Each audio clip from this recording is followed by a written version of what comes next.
ಕರ್ತನಾದ ಯೇಸು ಕ್ರಿಸ್ತನ ಮಧುರ ನಾಮದಲ್ಲಿ ನಿಮ್ಮೆಲ್ಲರನ್ನ ವಂದಿಸ್ತೇನೆ. ಲೂಕನಿಗೆ ಬರೆದ ಸುವಾರ್ತೆ 10ನೇ ಅಧ್ಯಾಯ 17ರಿಂದ 20 ವಾಕ್ಯಗಳು. ತರುವಾಯ ಆ 70 ಮಂದಿಯು ಸಂತೋಷವುಳ್ಳವರಾಗಿ ಹಿಂತಿರುಗಿ ಬಂದು, ಸ್ವಾಮಿ, ದೆವ್ವಗಳು ಕೂಡ ನಿನ್ನ ಹೆಸರನ್ನು ಕೇಳಿ ನಮಗೆ ಅಧೀನವಾಗುತ್ತವೆ ಅಂದರು. ಆತನು ಅವರಿಗೆ, ಸೈತಾನನು ಸಿಡಿಲಿನಂತೆ ಆಕಾಶದಿಂದ ಬೀಳುವುದನ್ನು ಕಂಡೆನು. ನೋಡಿರಿ, ಹಾವುಗಳನ್ನು, ಚೇಳುಗಳನ್ನು, ವೈರಿಯ ಸಮಸ್ತ ಬಲವನ್ನು ತುಳಿಯುವುದಕ್ಕೆ ನಿಮಗೆ ಅಧಿಕಾರ ಕೊಟ್ಟಿದ್ದೇನೆ. ಯಾವುದು ನಿಮಗೆ ಕೇಡು ಮಾಡುವುದೇ ಇಲ್ಲ. ಆದರೂ ದೆವ್ವಗಳು ನಮಗೆ ಅಧೀನವಾಗಿವೆ ಎಂದು ಸಂತೋಷಪಡದೆ ನಮ್ಮ ಹೆಸರುಗಳು ಪರಲೋಕದಲ್ಲಿ ಬರೆದಿರುತ್ತವೆ ಎಂದು ಸಂತೋಷಪಡಿರಿ ಎಂಬುದಾಗಿ ಹೇಳಿದನು. ಆಮೇನ್, ಹಲ್ಲೆಲೂಯಾ. ಇಲ್ಲಿ ಯೇಸು ತನ್ನ ಶಿಷ್ಯರನ್ನು ನೋಡಿ ಅವರ ರಕ್ಷಣೆಯ ಸಂತೋಷವನ್ನು ಕುರಿತು ಮಾತಾಡ್ತಾ ಇದ್ದಾನೆ. ನಾನು ನನ್ನ ಹಳೆಯ ದಿನದಲ್ಲಿ ನೋಡುವಾಗ, ಕಾಲೇಜ್ ಓದ್ತಾ ಇರುವಾಗ ಕಾಲೇಜಲ್ಲಿ ಸ್ಪೋರ್ಟ್ಸ್ ದಿವಸಗಳು ಬರ್ತಾಯಿತ್ತು. ಮೊದಲನೇ ವರ್ಷ ಸ್ಪೋರ್ಟ್ಸಲ್ಲಿ ನನಗೆ ಚಾಂಪಿಯನ್ ಎಂಬಂಥ ಒಂದು ಬಿರುದು ಸಿಕ್ತು. ಅಂದರೆ ಆ ಕಾಲೇಜಲ್ಲಿ ನಡೆದಂಥ ಎಲ್ಲ ಸ್ಪೋರ್ಟ್ಸ್ಗಳಲ್ಲಿ ಗೆಲ್ಲುವಂಥ ಒಂದು ಕೃಪೆಯನ್ನು ದೇವರು ಕೊಟ್ಟಿದ್ದರು. ನಂತರ 2ನೇ ವರ್ಷ ಅದೇ ರೀತಿ ಆಯಿತು. ಈಗ 3ನೇ ವರ್ಷ ನಾನು ಚಾಂಪಿಯನ್ ಆಗಿಬಿಟ್ರೆ ಆ ಶೀಲ್ಡು ನನ್ನ ಹೆಸರಲ್ಲಿರುತ್ತೆ. ಅಂದರೆ 3 ಸಾರಿ ನಾನೊಬ್ಬ ಚಾಂಪಿಯನ್ ಆಗಿದ್ದೇನೆ ಎಂಬಂಥ ಆ ಶೀಲ್ಡ್ ನನ್ನ ಹೆಸರಲ್ಲಿ ಬರುತ್ತೆ ಎಂಬಂಥ ಆ 3ನೇ ಸಾರಿ ನಾನು ಗೆಲ್ಲುವಾಗ ಎಲ್ಲರೂ ನನ್ನನ್ನು ಮೇಲೊತ್ಕೊಂಡು ಹೊಗಳ್ತಾ ಕಾಲೇಜ್ ಪೂರ್ತಿ ಸುತ್ತರು. ಯಾತಕ್ಕೆ ಇದನ್ನು ಹೇಳ್ತೀನಿ ಅಂದರೆ, ನಮ್ಮ ಹೆಸರು ಒಂದು ಜಾಗದಲ್ಲಿ ರುಜುವಾಗುವಾಗ ಅಂದರೆ ಬರೆಯಲ್ಪಟ್ಟಾಗ, ಇಲ್ಲಿ ಯೇಸು ಹೇಳ್ತಾನೆ, ನೀವು ಈಗ ಯೇಸು 70 ಜನರನ್ನು ಏನು ಮಾಡ್ತಾನೆ, ಸೇವೆಗೆ ಅಂತ ಕಳಿಸ್ತಾನೆ. ಕಳಿಸಿದ ಮೇಲೆ ಅವ್ರು ಹಿಂತಿರುಗಿ ಬರುವಾಗ ಭಾಳ ಸಂತೋಷದಿಂದ ಬರ್ತಾರೆ. ಎಂಥ ಸಂತೋಷ ಅಂದರೆ, ದೆವ್ವಗಳು ತನ್ನ ಶಿಷ್ಯರಿಗೆ ಹೋದಂಥ 70 ಜನರಿಗೆ ಅಧೀನವಾದವು. ಬಹಳ ದೊಡ್ಡ ಸಂತೋಷದಲ್ಲಿ ಬರ್ತಾರೆ. ಆಗ ಯೇಸು ಅವ್ರು ನೋಡಿ ಹೇಳ್ತಾನೆ, ದೆವ್ವಗಳು ನಿಮಗೆ ಅಧೀನವಾಗಿವೆ ಎಂದು ಸಂತೋಷ ಪಡದೆ ನಿಮ್ಮ ಹೆಸರುಗಳು ಪರಲೋಕದಲ್ಲಿ ಬರೆದಿರುತ್ತವೆ ಎಂದು ಸಂತೋಷ ಪಡಿರಿ ಎಂಬುದಾಗಿ ಹೇಳಿದನು. Hallelujah, amen. ಅಂದರೆ ರಕ್ಷಣೆಯ ಸಂತೋಷ ಬಹಳ ದೊಡ್ಡ ಸಂತೋಷ. ದೇವರಿಗೆ ಸ್ತೋತ್ರ, ಹಲ್ಲೆಲೂಯಾ. ಸೊ ಈಗ ಶಿಷ್ಯರು ಏನು ಹೇಳ್ತಾ ಇದ್ದಾರೆ, ದೆವ್ವಗಳು ನಮಗೆ ಅಧೀನವಾದವು ಅಂತೇಳಿ ಸಂತೋಷ ಪಡ್ತಾರೆ. ಆದರೆ ಯೇಸು ಹೇಳ್ತಾನೆ, ಆ ಸೈತಾನ ಕೆಳಗೆ ಬೀಳೋದನ್ನೇ ನಾನು ನೋಡಿದೆ. ಕರ್ತನಿಗೆ ಸ್ತೋತ್ರ, ಆಮೆನ್. ಅವ್ರ ಆಧೀನ ಮಾತ್ರ ಆಗಲಿಲ್ಲ, ಅವನು ಸಿಡಿಲಿನಂತೆ ಕೆಳಗೆ ಬಿದ್ದೋದ. ಕರ್ತನಿಗೆ ಸ್ತೋತ್ರ. ಅವನನ್ನು ಕುರಿತು ನೀವೇನು ಮಾಡಬೇಡಿ, ಅವನ ಆಧೀನ ಆದನು ಅಂತ ಹೇಳಿ ನೀವು ಸಂತೋಷ ಪಡಬೇಡಿ. ಅವನ ಸಮಸ್ತ ಬಲವನ್ನು ತುಳಿಯುವುದಕ್ಕೆ ನಾನು ನಿಮಗೆ ಅಧಿಕಾರ ಕೊಟ್ಟಿದ್ದೇನೆ, ಅದಕ್ಕೂ ನೀವು ಸಂತೋಷ ಪಡಬೇಡಿ. ಆದರೆ ನಿಮ್ಮ ಹೆಸರುಗಳು ಪರಲೋಕದಲ್ಲಿ ಬರೆಯಲ್ಪಟ್ಟಿದೆ ಅಂತೇಳಿ ಸಂತೋಷ ಪಡ್ರಿ. ಇವತ್ತು ನಾನು ಆ ಕಾಲೇಜ್ ದಿವಸವನ್ನು ನೆನೆಸ್ಕೊಳ್ಳುವಾಗ ಆ 3ನೇ ಸಾರಿ ಆ ಶೀಲ್ಡ್ ಎತ್ತುವಂಥ ಆ ಓಟ ನನಗೆ ಇವತ್ತು ಜ್ಞಾಪಕ ಇದೆ. ಎಷ್ಟು ದೊಡ್ಡ ಸಂತೋಷ. ದೇವ್ರಿಗೆ ಸ್ತೋತ್ರ, ಹಲ್ಲೆಲೂಯಾ. ಆ ರೀತಿ ನಮ್ಮ ಜೀವನದಲ್ಲಿ ದೇವರು ನಮ್ಮನ್ನು ರಕ್ಷಣೆ ಮಾಡಿದಂಥ ಜೀವನ ಬಹಳ ದೊಡ್ಡ ಸಂತೋಷವಾದಂಥ ಜೀವನ. ಈ ಸಂತೋಷ ಪಡಿರಿ ಎಂಬಂಥ ಆ ವಾಕ್ಯವನ್ನು ಯೇಸು 2-3 ಜಾಗದಲ್ಲಿ ಹೇಳ್ತಾನೆ. ಕರ್ತನಿಗೆ ಸ್ತೋತ್ರ. ಮೊದಲನೇದಾಗಿ ಲೂಕ 10ರಲ್ಲಿ ಹೇಳ್ತಾನೆ, 10:20ರಲ್ಲಿ. ಎರಡನೇದಾಗಿ ನಾವು ನೋಡುವಾಗ ಲೂಕ 15:5ರಲ್ಲಿ ಕಳೆದು ಹೋದಂಥ ಒಂದು ಕುರಿ ಸಿಕ್ಕುವಾಗ ಹೇಳ್ತಾನೆ. ಕರ್ತನಿಗೆ ಸ್ತೋತ್ರ, ಹಲ್ಲೆಲೂಯಾ. ಎಷ್ಟು ದೊಡ್ಡ ಸಂತೋಷ.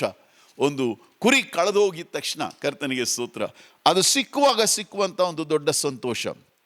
ವಾಕ್ಯ ಹೇಳ್ತೆ, 4ನೇ ವಾಕ್ಯ ಅದೇನೆಂದರೆ, ನಿಮ್ಮೊಳಗೆ ಯಾವ ಮನುಷ್ಯನಾದರೂ ತನಗೆ 100 ಕುರಿಗಳಿರಲಾಗಿ ಅವುಗಳಲ್ಲಿ ಒಂದು ಕಳೆದು ಹೋದರೆ ಅವನು 99 ಅಡವಿಯಲ್ಲಿ ಬಿಟ್ಟು ಕಳೆದು ಹೋದದ್ದನ್ನು ಸಿಕ್ಕುವ ತನಕ ಅದನ್ನು ಹುಡುಕಿಕೊಂಡು ಹೋಗದೇ ಇದ್ದಾನೆ. ಸಿಕ್ಕಿದ ಮೇಲೆ ಸಂತೋಷ ಪಡುತ್ತಾ ಅದನ್ನು ತನ್ನ ಹೆಗಲಿನ ಮೇಲೆ ಇಟ್ಟುಕೊಂಡು ಮನೆಗೆ ಬಂದು ಸ್ನೇಹಿತರನ್ನು ನೆರೆಹೊರೆಯವರನ್ನು ಕೂಡಿಸಿ, ಕಳೆದು ಹೋಗಿದ್ದ ಕುರಿ ಸಿಕ್ಕಿತು, ನನ್ನ ಸಂಗಡ ಸಂತೋಷಿಸಿರಿ ಎಂದು ಹೇಳುವನಲ್ಲವೇ. ಹಲ್ಲೆಲೂಯಾ. ಇಲ್ಲಿ ಒಂದು ಕಳೆದು ಹೋದದ್ದು ಸಿಕ್ಕಿದ ತಕ್ಷಣ ಒಂದು ಸಂತೋಷ ಮಾತ್ರ ಅಲ್ಲ, ಆ ಸಂತೋಷವನ್ನು ಹಂಚ್ಕೊಳ್ಳುವಾಗ ಮತ್ತೊಬ್ಬರು ಸಂತೋಷ ಪಡಬೇಕು ಅಂತೇಳಿ. ಕರ್ತನಿಗೆ ಸ್ತೋತ್ರ, ಹಾಲೆಲೂಯಾ. ಹೌದು ಸಹೋದರ ಸಹೋದರಿ, ದೇವರ ಕೆಲಸದಲ್ಲಿ ನಾವು ಮಾಡುವಾಗ ಅದನ್ನು ನಾವು ಸಂತೋಷದಿಂದ ಮಾಡಬೇಕು. ದೇವರಿಗೋಸ್ಕರ ನಾವು ಏನಾದರೂ ಒಂದು ಕೊಡುವಾಗ, ಆಮೇನ್, ಅದನ್ನು ನಾವು ಸಂತೋಷದಿಂದ ಕೊಡಬೇಕು. ದೇವರಿಗೆ ಸ್ತೋತ್ರ, ಹಲ್ಲೆಲೂಯಾ. ನಾವು ದುಃಖದಿಂದ ಯಾವುದನ್ನು ಮಾಡಲೇಬಾರ್ದು. ಅದರಿಂದ ದೇವರು ನಮ್ಮನ್ನು ಸಂತೋಷ ಪಡಿಸಿದ್ದಾನೆ. ಕರ್ತನಿಗೆ ಸ್ತೋತ್ರ. ಈಗ ಶಿಷ್ಯರಿಗೆ ಹೇಳ್ಕೊಡ್ತೇನೆ, ನಿಮಗೆ ರಕ್ಷಣೆಯ ಸಂತೋಷವನ್ನು ನಾನು ಕೊಟ್ಟಿದ್ದೇನೆ. ಹಲ್ಲೆಲೂಯಾ. ಅದರಿಂದ ನೀವು ಕುರಿಗಳನ್ನು ಹುಡುಕಿ ಹೋಗುವಾಗಲ್ಲ, ಆ ಕುರಿ ಸಿಕ್ಕುವಾಗ ಕರ್ತನಿಗೆ ಸ್ತೋತ್ರ ನಿಮಗೊಂದು ದೊಡ್ಡ ಸಂತೋಷವಾಗುತ್ತೆ. ಮಾತ್ರವಲ್ಲ, ಅದನ್ನು ಬಂದು ನನ್ನ ಜೊತೆ ನೀವು ಹಂಚ್ಕೊಳ್ಳುವಾಗ ನಾನು ಇನ್ನೂ ಸಂತೋಷ ಪಡ್ತೀನಿ ಅಂತ ಹೇಳ್ತಾನೆ. ಇನ್ನೊಂದು ಜಾಗದಲ್ಲಿ ಯೇಸು ಹೇಳ್ತಾನೆ, ಮತ್ತೇನಿಗೆ ಬರೆದ ಸುವಾರ್ತೆಯಲ್ಲಿ ನಾವು ಓದುವಾಗ ಯೇಸು ಹೇಳ್ತಾನೆ, 25ನೇ ಅಧ್ಯಾಯ 21-23 ವಾಕ್ಯ ಹೇಳುತ್ತೆ, ಒಬ್ಬ ವ್ಯಕ್ತಿಗೆ ದೇವ್ರು ಏನು ಮಾಡ್ತಾನೆ, 5 ತಾಳಂತು ಅಂದರೆ ಒಬ್ಬನಿಗೆ ಅವನ ಸಂಪಾದನೆಯಲ್ಲಿ ಸಿಕ್ಕುವಂಥ ಒಂದು ಸಂತೋಷವನ್ನು ಕುರಿತು ಹೇಳ್ತಾನೆ. ಕರ್ತನಿಗೆ ಸ್ತೋತ್ರ, ಹಲ್ಲೆಲೂಯಾ. ಇವತ್ತು ನಮ್ಮ ಜೀವನನ ನಾವು ನೋಡ್ಕೊಳ್ಳೋಣ.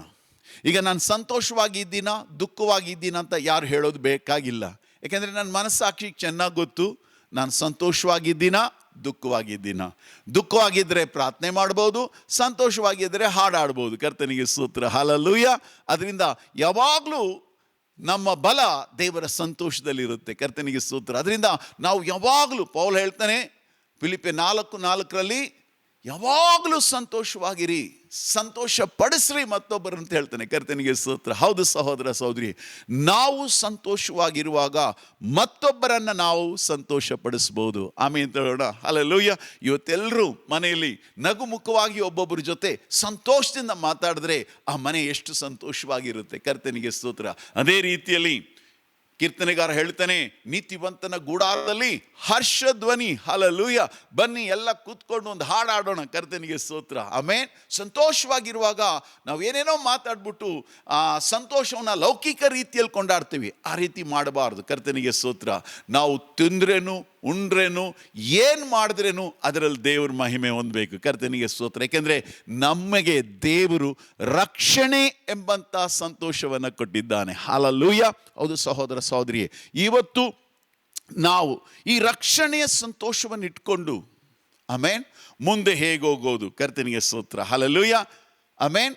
ಆಗ ಈ ರಕ್ಷಣೆ ಸಂತೋಷ ನಮ್ಮಲ್ಲಿರುವಾಗ ನಮಗೆ ದೇವರೇನು ಮಾಡ್ತಾನೆ, ಅಭಿಷೇಕದ ಸಂತೋಷವನ್ನು ಕೊಡ್ತಾನೆ. ಕರ್ತನಿಗೆ ಸ್ತೋತ್ರ. ಆಮೇಲೆ ಅಂತ ಹೇಳೋಣ. ಸೊ ಮೊದಲನೇದಾಗಿ ನಮಗೆ ಸಿಕ್ಕುವಂಥದ್ದು ದೇವರ ಕೈಯಿಂದ ಸಂತೋಷ, ರಕ್ಷಣೆಯ ಸಂತೋಷ. ಹಲ್ಲೆಲೂಯಾ. ಇವತ್ತು ನಾನು ರಕ್ಷಣೆ ಹೊಂದಿದ್ದ ದಿನನ ನಾನು ಮರೆಯೋದಕ್ಕೆ ಆಗೋದಿಲ್ಲ. ಕರ್ತನಿಗೆ ಸ್ತೋತ್ರ. ಕಾರಣ ಏನಂದರೆ, ನಾನು ಆ ಮೈದಾನಕ್ಕೆ ಹೋಗುವಾಗ ಆ ಮೈದಾನದಲ್ಲಿ ಯಾರು ಕಾಣದಂಥ ಬೆಂಕಿಯನ್ನು ನಾನು ಕಂಡೆ. ಆ ಬೆಂಕಿ ನನ್ನ ಪಾದಗಳನ್ನ ನನ್ನ ಸೊಂಟದವರೆಗೂ ಬೆಂಕಿ ಉರಿತಾ ಇತ್ತು. ಕರ್ತನಿಗೆ ಸ್ತೋತ್ರ. ಎರಡನೇದಾಗಿ ತಿರುಗಿ ಮಾರನೇ ದಿವಸ ಆ ಕೂಟಕ್ಕೆ ಹೋಗಿ ಪ್ರಾರ್ಥನೆಯಲ್ಲಿ ಕೂತಿರುವಾಗ ದೇವರ ಸಿಡಿಲು ನನ್ನ ಮೇಲೆ ಬಿತ್ತು. ಅವತ್ತಿಂದ ನೋಡಿ ನನ್ನ ಜೀವನದಲ್ಲಿರುವಂಥ ಬೇಸರ, ನೋವು, ಕಾಯಿಲೆ ಏನಿದ್ರೂ ಎಲ್ಲ ದೆವ್ವ ಎಲ್ಲ ಬಿಟ್ಟು ಹೋಯ್ತು ರೀ. ದೇವ್ರಿಗೆ ಸ್ತೋತ್ರ, ಹಲ್ಲೆಲೂಯಾ. ಪರಲೋಕದ ಸಂತೋಷ ನನ್ನನ್ನು ತುಂಬಿತ್ತು. ಹೌದು ಸಹೋದರ ಸಹೋದರಿ, ಇವತ್ತು ನಾವು ಸುವಾರ್ತೆ ಸಾರೋದಕ್ಕೆ ಹೋಗುವಾಗ ನಾವು ಸಂತೋಷದಿಂದ ಹೋಗಬೇಕು. ಹಲ್ಲೆಲೂಯಾ. ಏಕೆಂದರೆ ದೇವರು ಇಂಥ ಒಂದು ದೊಡ್ಡ ಕೆಲಸ ಮಾಡೋದಕ್ಕೆ ನಮಗೆ ಸಹಾಯ ಮಾಡಿದ್ದಾನೆ. ಸೊ ರಕ್ಷಣೆ ಎಂಬಂಥ ಸಂತೋಷವನ್ನು, ಆ ರಕ್ಷಣೆ ಎಂಬ ಪಾತ್ರವನ್ನು ನಮ್ಮ ಕೈಯಲ್ಲಿ ಎತ್ಕೊಂಡು ನಾವು ದೇವರನ್ನು ಸ್ತುತಿಸಿ ಹಾಡಿ ಮುಂದೆ ಹೋಗ್ತಾ ಇರುವಾಗ ದೆವ್ವಗಳು ಆಟೋಮೆಟಿಕ್ ಆಗಿ ಬೀಳುತ್ತೆ. ನಾವು ಅದೇ ರೀತಿಯಲ್ಲಿ ಒಂದು ಹಳ್ಳಿಗೆ ಹೋಗಿದ್ವಿ. ಅಲ್ಲಿ ನಾವು ಹಾಡ್ತಾ ಇರುವಾಗ ದೆವ್ವಗಳು ಬಂದು ನಮ್ಮ ಮುಂದೆ ಬೀಳ್ತಾ ಇತ್ತು. ಆದರೆ ಯೇಸು ಏನು ಹೇಳ್ತಾನೆ ಅಂದರೆ, ಅದರ ಬಗ್ಗೆ ನೀವೇನು ಮಾಡಬೇಡಿ, ದೆವ್ವಗಳು ನಿಮಗೆ ಅಧೀನವಾಯಿತು ಅಂತೇಳಿ ಸಂತೋಷ ಪಡಬೇಡಿ. ನಿಮ್ಮ ಹೆಸರು ಆಮೇನ್ ಪರಲೋಕದಲ್ಲಿ ಬರೆಯಲ್ಪಟ್ಟಿದೆ, ಭೂಲೋಕದಲ್ಲ. ನಮ್ಮ ಹೆಸರು ಪರಲೋಕದಲ್ಲಿ ಬರೆಯಲ್ಪಟ್ಟಿದೆ. ಕರ್ತನಿಗೆ ಸ್ತೋತ್ರ. ಆದ್ದರಿಂದ ಸಂತೋಷ ಪಡ್ರಿ ಅಂತ ಹೇಳ್ದ. ಹೌದು ಸಹೋದರ ಸಹೋದರಿ, ಇವತ್ತು ನಾವು ಸಂತೋಷವಾಗಿರೋಣ. ಕರ್ತನಿಗೆ ಸ್ತೋತ್ರ. ಈ ಸಂತೋಷ, ರಕ್ಷಣೆ ಸಂತೋಷ ನಾನು ಹೇಳಿದೆ ನಿಮಗೆ, ಅದು ನಮಗೆ ಅಭಿಷೇಕತೆಯ ಸಂತೋಷವನ್ನು ಕೊಡುತ್ತೆ. ಕರ್ತನಿಗೆ ಸ್ತೋತ್ರ. 1 ಯೋಹಾನನ ಪುಸ್ತಕ 2ನೇ ಅಧ್ಯಾಯ 27ನೇ ವಾಕ್ಯ ಹೇಳುತ್ತೆ. 1 ಯೋಹಾನ 2:27. ಎಷ್ಟು ಜನರಿಗೆ ಅಭಿಷೇಕ ಇದೆ? ದೇವರ ಅಭಿಷೇಕ ಇದೆ. ಕರ್ತನಿಗೆ ಸ್ತೋತ್ರ, ಹಲ್ಲೆಲೂಯಾ. ಆದರೆ ಇಲ್ಲಿ ಯೋಹಾನನಿಗೆ ಬರೆದ ಪುಸ್ತಕ 1 ಯೋಹಾನ 2:27 ಹೇಳುತ್ತೆ, ಆದರೆ ಆತನಿಂದ ನೀವು ಹೊಂದಿದ ಅಭಿಷೇಕವು ನಿಮ್ಮಲ್ಲಿ ನೆಲೆಗೊಂಡಿರುವುದರಿಂದ ಯಾವನಾದರೂ ನಿಮಗೆ ಉಪದೇಶ ಮಾಡುವುದು ಅವಶ್ಯವಿಲ್ಲ. ಆತನು ಮಾಡಿದ ಅಭಿಷೇಕವು ಎಲ್ಲ ವಿಷಯಗಳಲ್ಲಿ ನಿಮಗೆ ಉಪದೇಶ ಮಾಡುವಂಥದ್ದಾಗಿದ್ದು ಸತ್ಯವಾಗಿದೆ, ಸುಳ್ಳಲ್ಲ. ಕರ್ತನಿಗೆ ಸ್ತೋತ್ರ, ಹಲ್ಲೆಲೂಯಾ. ದೇವರ ಅಭಿಷೇಕತೆ ನಮಗೆಂಥ ಸಂತೋಷವನ್ನು ಕೊಡುತ್ತೆ ಅಂದರೆ, ದೇವರು ಯಾವಾಗಲೂ ಸತ್ಯ ಮಾತಾಡುವಂತನು, ಸುಳ್ಳನ್ನು ಮಾತಾಡೋನು ಅಲ್ಲವೇ ಅಲ್ಲ. ಕರ್ತನಿಗೆ ಸ್ತೋತ್ರ, ಹಲ್ಲೆಲೂಯಾ. ಸೊ ದೇವರ ಅಭಿಷೇಕತೆ ಹೊಂದಂಥ ನಾವು, ದೇವರ ಆತ್ಮವನ್ನು ಹೊಂದಿದಂಥ ನಾವು, ದೇವರ ವಾಕ್ಯವನ್ನು ಓದ್ತಾ ಇರುವಾಗ, ಕರ್ತನಿಗೆ ಸ್ತೋತ್ರ, ಹಲ್ಲೆಲೂಯಾ, ದೇವರ ವಾಕ್ಯ ಏನು ಮಾಡುತ್ತಂದರೆ ನಮ್ಮನ್ನು ಆ ಸಂತೋಷದೊಳಗೆ ತರುತ್ತೆ. ಕರ್ತನಿಗೆ ಸ್ತೋತ್ರ, ಹಲ್ಲೆಲೂಯಾ. ಹೌದು ಸಹೋದರ ಸಹೋದರಿ, ನೀನು ಹೊಂದಿದಂಥ ಅಭಿಷೇಕತೆ ನಿನಗೇನು ಮಾಡುತ್ತೆ? ಬೋಧನೆ ಮಾಡುತ್ತೆ. ಕರ್ತನಿಗೆ ಸ್ತೋತ್ರ. ಇವತ್ತು ಅನೇಕ ಬೋಧನೆಗಳನ್ನು ನೀವು ಕೇಳ್ತಾ ಇರ್ಬೋದು. ಕರ್ತನಿಗೆ ಸ್ತೋತ್ರ. ಅನೇಕ ಜನರ ಬೋಧನೆಗಳನ್ನು ಕೇಳಿ ನಾನು ಎಷ್ಟೋ ಸಾರಿ ಸಂತೋಷ ಪಟ್ಟಿದ್ದೇನೆ. ಕರ್ತನಿಗೆ ಸ್ತೋತ್ರ, ಹಲ್ಲೆಲೂಯಾ. ಆ ರೀತಿಯಾದ ಅಭಿಷೇಕ ತುಂಬಿದಂಥ ಬೋಧನೆಗಳನ್ನು ನಾವು ಕೇಳುವಾಗ ನಾವು ಸಂತೋಷ ಪಡ್ತೇವೆ. ಮಾತ್ರವಲ್ಲ, ನಾವು ದೇವರ ಬಳಿಗೆ ಹೋಗುವಾಗ ನಾವು ಹೊಂದಿದಂಥ ಅಭಿಷೇಕತೆ ನಮ್ಮಲ್ಲಿ ನೆಲೆಗೊಂಡಿರುವುದರಿಂದ, ಆಮೇನ್, ಆ ದೇವರ ಆತ್ಮ ನಮ್ಮೊಳಗಿರುವುದರಿಂದ ಆ ಆತ್ಮ ಹೇಳುವಂಥ ಮಾತಿನಿಂದ ನಮಗೆ ಸಂತೋಷವಾಗುತ್ತೆ. ಹಲ್ಲೆಲೂಯಾ. ಸ್ವಲ್ಪ ಸಮಯದಲ್ಲಿ ದೇವ್ರು ಏನು ಮಾಡ್ತಾನೆ ಅಂದರೆ, ನಾನು ಬಹಳ ಟಯರ್ಡ್ ಆಗಿರ್ತೀನಿ, ಸ್ವಲ್ಪ ಮಲ್ಕೊಳ್ಳೋಣ ಅಂತ ಹೋಗೋಣ ಅಂತೇಳಿ ಪ್ರಯತ್ನ ಪಟ್ರೇನು. ಉದಾಹರಣೆಗೆ, ನಾನು ಅಮೇರಿಕಾದಿಂದ ಇಂಗ್ಲೆಂಡ್ಗೆ ಬರ್ತಾ ಇದ್ದೆ. ಆ ಅಮೇರಿಕಾದಲ್ಲಿ ಸಾಯಂಕಾಲ ಅಂತ ಹೇಳಿದ್ರೆ ಇಂಗ್ಲೆಂಡ್ನಲ್ಲಿ ಮಧ್ಯಾಹ್ನವಾಗಿರುತ್ತೆ ಸಮಯಗಳು. ಸೊ ನಾನು ಸಾಯಂಕಾಲ ಅಲ್ಲಿ ಫ್ಲೈಟ್ ಹತ್ತುವಾಗ ಇಂಗ್ಲೆಂಡ್ ನಾನು ಬಂದು ಇಳಿಯುವಾಗ, ಕರ್ತನಿಗೆ ಸ್ತೋತ್ರ, ರಾತ್ರಿಯೆಲ್ಲ ನಿದ್ದೆ ಇಲ್ಲ ಫ್ಲೈಟಲ್ಲಿ, ಕಣ್ಣು ಎಳ್ಕೊಳ್ತಾ ಇತ್ತು. ಏನು ಊಟ ಮಾಡಲಿಲ್ಲ ಫ್ಲೈಟ್ ಅವ್ರು ಕೇಳುವಾಗಲೂ ಸಹ. ಮಲಗಿದ್ರೆ ಸಾಕು ಅಂತಿತ್ತೆ, ಅಷ್ಟೊಂದು ಟೈರ್ಡ್, ಅಷ್ಟು ಕೆಲಸ ಅಲ್ಲಿದ್ದು ಸೇವೆ ಮುಗಿಸ್ಕೊಂಡು ನಾನು ಬರ್ತಾ ಇದ್ದೆ. ಆಗ ಇಂಗ್ಲೆಂಡ್ ನಾನು ಇಳಿಯುವಾಗ ನನ್ನ ಕಿವಿಯಲ್ಲಿ ಸಣ್ಣ ಒಂದು ಧ್ವನಿ ಬಂತು, ಸೇವಕನೇ ಎದ್ದು ಸೇವೆ ಮಾಡು ಅಂತೇಳಿ. ನನಗೊಂದೇ ಆಶ್ಚರ್ಯ ಆಯಿತು, ಏನಪ್ಪ ಇದು, ನಿದ್ದೆ ಅಷ್ಟು ಎಳೀತಾ ಇದೆ, ಆದರೆ ನನ್ನ ಕಿವಿಯಲ್ಲಿ ಆ ಶಬ್ದ ಕೇಳ್ತಾ ಇತ್ತು. ಸಹೋದರ ಸಹೋದರಿ, ನನ್ನ ಶರೀರದಲ್ಲಿ ಎಷ್ಟೋ ಬಲಹೀನತೆಗಳು, ನನ್ನ ಶರೀರದಲ್ಲಿ ಎಷ್ಟೋ ಕಾರ್ಯಗಳಿದ್ರೇನೂ ಸಹ ಆ ಒಂದು ಶಬ್ದ ಇಂಪಾಗಿ ನನಗೆ ಕೇಳಿಸ್ತು. ಆದ್ರೇನು ಸಹ ನನ್ನ ಶರೀರ ಬಲಹೀನತೆಯಿಂದ ನನಗೆ ಬೆಡ್ ಸಿಕ್ಕಿದ್ರೆ ಸಾಕು ಅಂತೇಳಿ ನನ್ನ ಕರ್ಕೊಂಬಂದವ್ರಿಗೆ ನನಗೆ ಇಲ್ಲಿ ನೀವು ರೆಸ್ಟ್ ಮಾಡ್ಬೋದು ಪಾಸ್ಟ್ ಅಂತ ಹೇಳಿದ್ರು. ನಾನು ಹೋಗ್ಬಿಟ್ಟು ಹಾಸಿಗೆ ಮೇಲೆ ಬಿದ್ದಿದ ತಕ್ಷಣ, ಸ್ವಲ್ಪ ಹೊತ್ತಾಗಿದ್ದ ತಕ್ಷಣ ಅವ್ರು ಬಾಗಿಲು ತಟ್ಟಿದ್ರು. ಪಾಸ್ಟರ್ ಚರ್ಚ್ಗೆ ಬರಲ್ವಾ ಅಂತ ಹೇಳಿದ್ರು. ಕರ್ತನಿಗೆ ಸ್ತೋತ್ರ, ಹಲ್ಲೆಲೂಯಾ. ಏನಾಯಿತು ಅಂದರೆ, ನಾನು ಅಲ್ಲಿ ಹೋಗದಂಥ ಆ ಜಾಗಕ್ಕೆ ಮನೆಯವರು ನನ್ನ ಕರ್ಕೊಂಡು ಹೋಗುವಾಗ, ಆ ಚರ್ಚಲ್ಲಿ ನಾನು ಪ್ರವೇಶ ಮಾಡುವಾಗ ಆ ಪಾಸ್ಟ್ರು ಹಾಡಾಡ್ತಾ ಇದ್ರು. ಅವ್ರು ಯಾರು ಅಂತ ನನಗೆ ಗೊತ್ತಿಲ್ಲ, ನಾನು ಯಾರು ಅಂತ ಅವ್ರಿಗೆ ಗೊತ್ತಿಲ್ಲ. ನನ್ನ ನೋಡಿದ ತಕ್ಷಣ ಅವ್ರು ಏನು ಹೇಳಿದ್ರು, ಬನ್ನಿ ಅಂತ ಹೇಳ್ಬಿಟ್ಟು ಆಫೀಸ್ ಕರ್ಕೊಂಡು ಹೋದ್ರು. ಆಫೀಸ್ ಕರ್ಕೊಂಡು ಹೋದ್ಮೇಲೆ, ಇವತ್ತು ದಯವಿಟ್ಟು ಇಲ್ಲಿ ನೀವು ಪ್ರಸಂಗ ಮಾಡ್ತೀರಾ ಅಂತ ಕೇಳಿದ್ರು. ನನಗೊಂದೇ ಆಶ್ಚರ್ಯ, ನಾನು ನಿದ್ದೆ ಮಾಡಬೇಕು ಅಂತಿದ್ದೆ, ಆದರೆ ಆ ಒಂದು ಮೃದುವಾದ ಶಬ್ದ, ಸೇವಕನೇ ಎದ್ದು ಸೇವೆ ಮಾಡು. ಹಲ್ಲೆಲೂಯಾ. ನೀನು ಹೊಂದಿದಂಥ ಅಭಿಷೇಕತೆ ನಿನ್ನನ್ನು ಬೋಧಿಸುತ್ತೆ. ಹಲ್ಲೆಲೂಯಾ.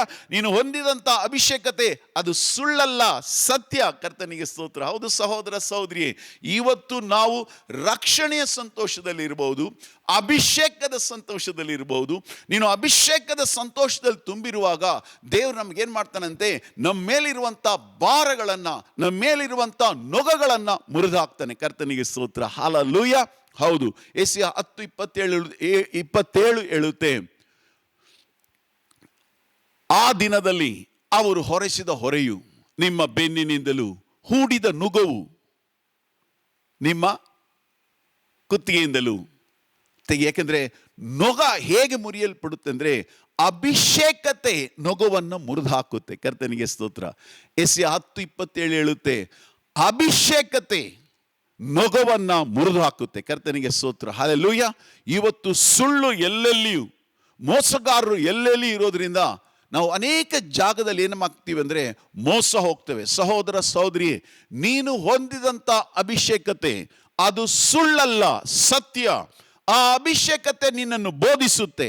ಆ ಅಭಿಷೇಕತೆ ನಿನ್ನ ಮೇಲಿರುವಾಗ ನೀನು ಕರ್ತನನ್ನ ಆ ಅಭಿಷೇಕ ತುಂಬಿದವನಾಗಿ ಹಾಡುವಾಗ, ಪ್ರಾರ್ಥಿಸುವಾಗ ನಿನ್ನ ಮೇಲಿರುವಂತ ಎಲ್ಲ ಭಾರಗಳು ತೆರೆಯಲ್ಪಡುತ್ತೆ, ಎಲ್ಲ ನುಗಗಳು ಮುರಿಯಲ್ಪಡುತ್ತೆ. ಕರ್ತನಿಗೆ ಸ್ತೋತ್ರ, ಹಲ್ಲೆಲೂಯಾ. ಹೌದು ಸಹೋದರ ಸಹೋದರಿ, ನಮಗೆ ದೇವರು ಎಂತೆಲ್ಲ ಒಂದು ಸಂತೋಷ ಕೊಟ್ಟಿದ್ದಾನೆ ನೋಡಿ. ರಕ್ಷಣೆಯ ಸಂತೋಷ, ಅಭಿಷೇಕದ ಸಂತೋಷ. ಕರ್ತನಿಗೆ ಸ್ತೋತ್ರ. ಆ ಅಭಿಷೇಕ ನೊಗಗಳನ್ನು ಮುರಿದಾಕುವಂಥ ಒಂದು ಸಂತೋಷ. ಸಮ್ಟೈಮ್ಸ್ ನಾನು ಭಾಳ ಭಾರವಾಗಿರ್ತೀನಿ, ಸಂದೇಶ ಕೊಡೋಕೆ ಬರುವಾಗ ಬಹಳ ಹೋರಾಟಗಳಿರುತ್ತೆ. ಆದರೆ ಅಲ್ಲಿ ಬಂದು ನಿಂತ್ಕೊಂಡು ದೇವರ ಅಭಿಷೇಕತೆಯಿಂದ ಮಾತಾಡುವಾಗ ಜನರ ಬಿಡುಗಡೆ. ಕರ್ತನಿಗೆ ಸ್ತೋತ್ರ. ಜನರು ಅನೇಕ ಭಾರಗಳಿಂದ ಬಿಡುಗಡೆ ಆಗ್ತಾರೆ.